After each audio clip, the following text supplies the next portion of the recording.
I love sharing stories,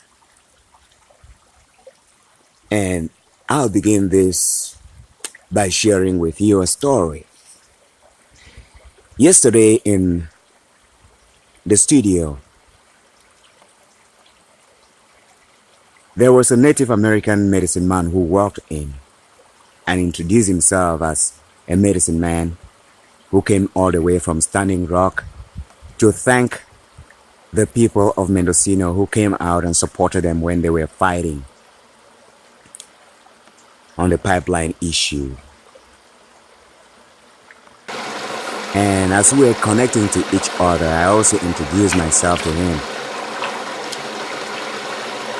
as an indigenous person from Africa and from a royal family. Our discussion got caught up in the responsibility of medicine people, indigenous medicine people who inherited it from their family or lineage.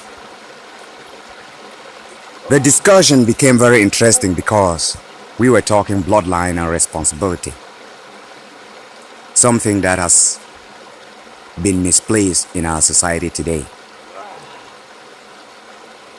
And that's what black tradition is.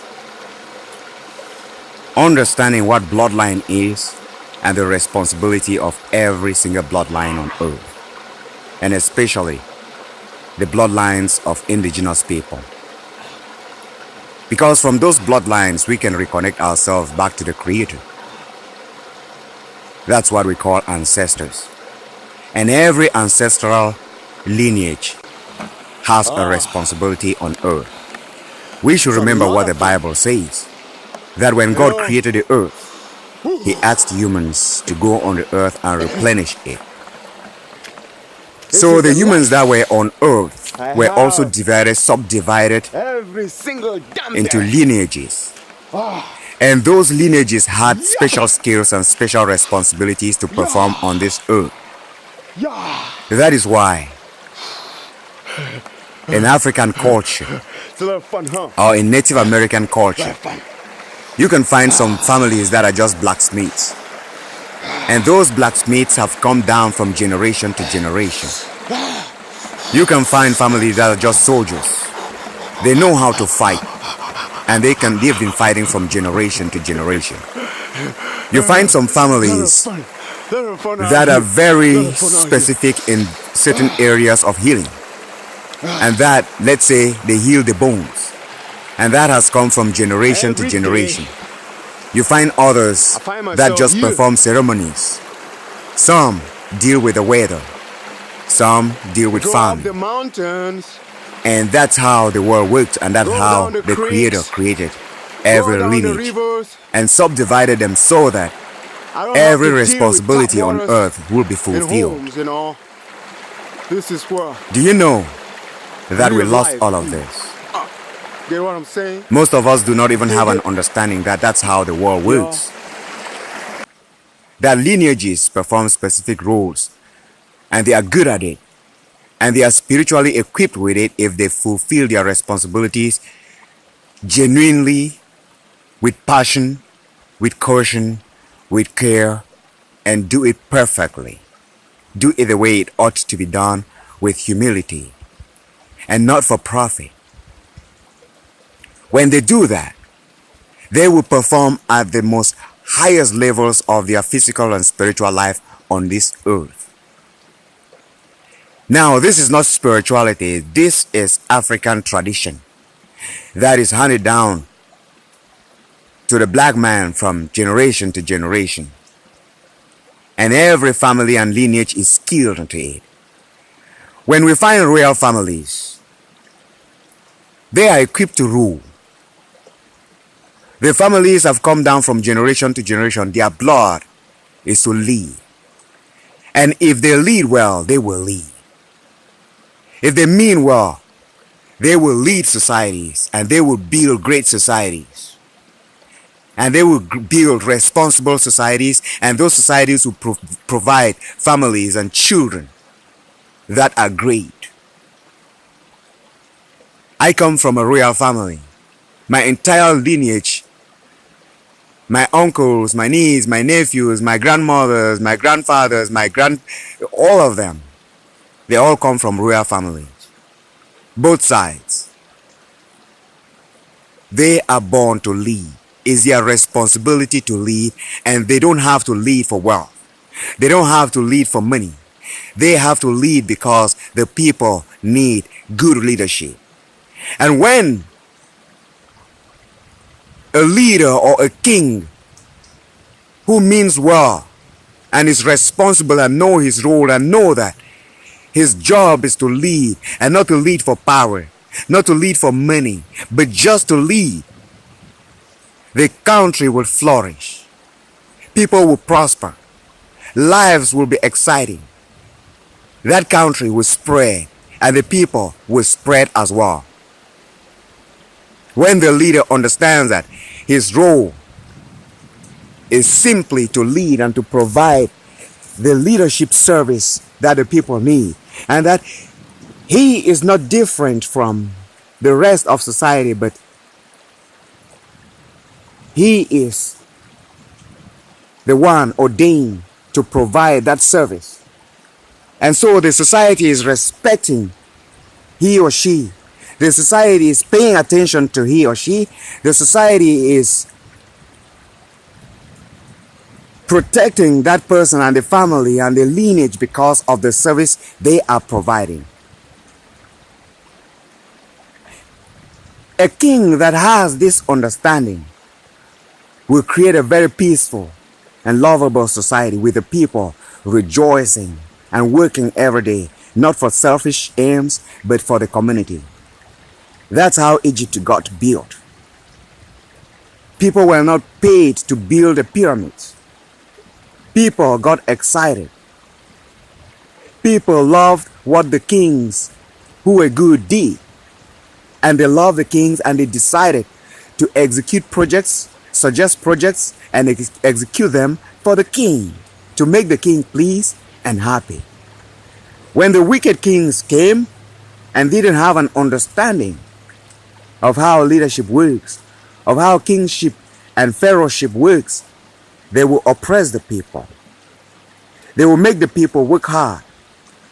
They will make the people suffer. And they will make the people rebel. And work will not be done. And societies will be unstable.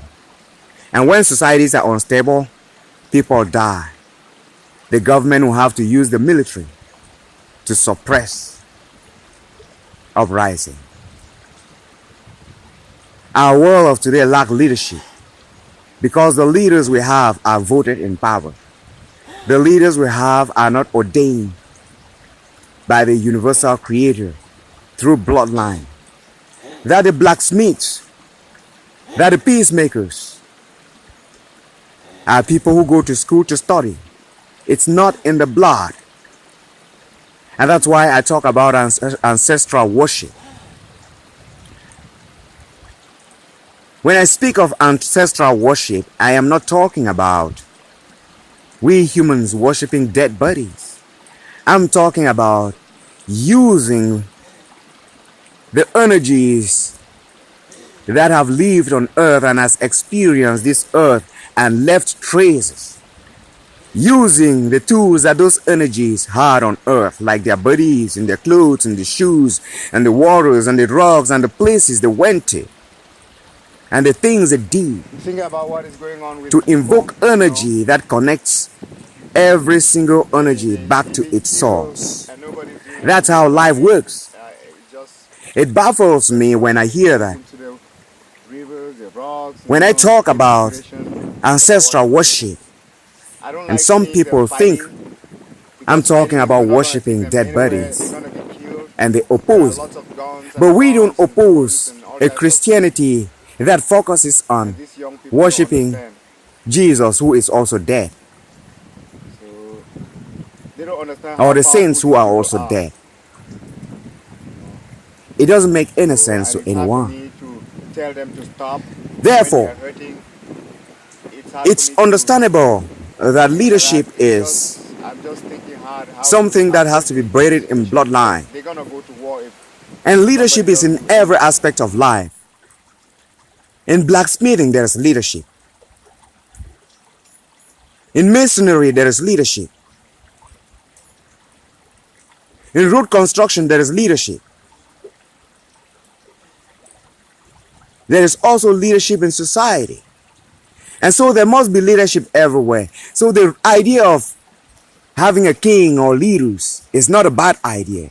It's just someone who has to take responsibility to lead others to do things to make things happen. Kings and leaders must have this understanding. Our society got robbed when we began to pay people to lead, to let leaders accumulate wealth, to let leaders accumulate properties and siphon it to their families. It's our responsibility as humans to retrace our bloodlines and retrace exactly what God ordained us and our families to do. This is very easy to understand and to trace. When we look in the world of today, we see some people who are very good at certain skills, and there is nothing you can do to beat them in those skills. When we look deep into those people's bloodlines, it's in the blood.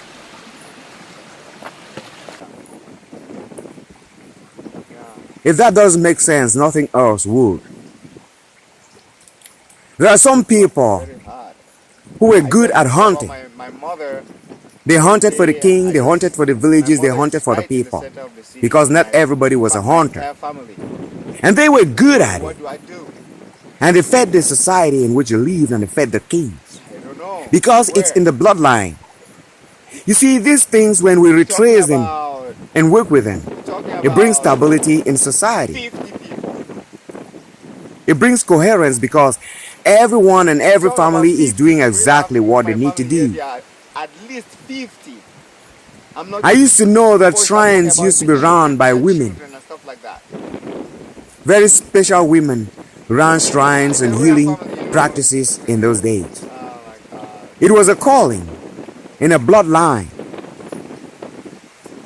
Today, I have to do something. every Dick, Harry, and Tom can go and study how to do yoga I'm thinking and hard. study how to stretch, and then run in there and create something and begin to do it and collect money. A society cannot be stable when those things happen because the wrong people are doing the wrong things. They will never do it efficiently. Pharaohs were born, and in that bloodline, even they were good or bad pharaohs, they lead. Missionaries were born. Whether they were good or bad ones, wicked or whatever, they will be good masons. Carpenters were born. They pass it from bloodline to bloodline.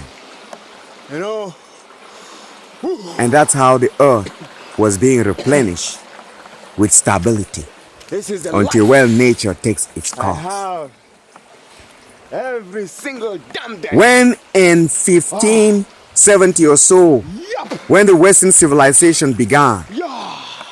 they had to dismantle that type of a system and bring in the Roman, It's a little fun, British, and probably Greek system and created a government, the type of leadership we have today all over the world.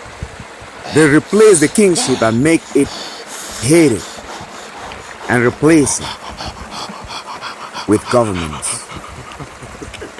You have very few kingdoms on earth huh? today, Little fun. Little fun out here. and that's why our world is wobbly. That's why our families, our societies are wobbly. And unless we begin to look deep into what we've left behind Find myself and here. see how we can work with it and modify it to suit our present day's life, I go up the mountains, life will only get harder go down and the harder creeks, for us. go And if we down can the look rivers. deep into these things and begin to modify them don't to have fit to us with deal the with intelligence we backwater have, in homes, you know. we can really create a This is system where that will be exceptionally life. beautiful and stable Get what I'm saying? and save our world. Dig it. Thank you for listening. Y'all.